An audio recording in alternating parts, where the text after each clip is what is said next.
मकर संक्रांतीच्या सणामुळे काही कृषी उत्पन्न बाजार समित्या बंद असल्याने नांदगाव तालुक्यातील बाजार समितीतील लाल कांद्याची मोठ्या प्रमाणात आवक झाली आहे.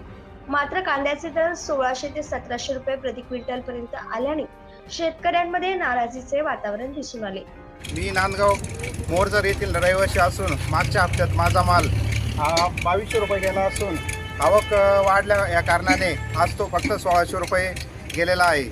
तरी शासनाने याच्याकडं लक्ष घालावे आणि सरकारने शेतकऱ्यांसाठी काहीतरी अनुदान वगैरे काहीतरी घोषित करावं.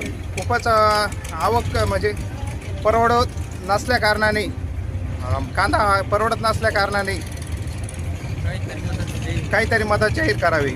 धन्यवाद. बाजारात कांद्याचे ट्रॅक्टर मोठ्या संख्येने दाखल झाले असून शेतकऱ्यांची गर्दी बघायला मिळाली.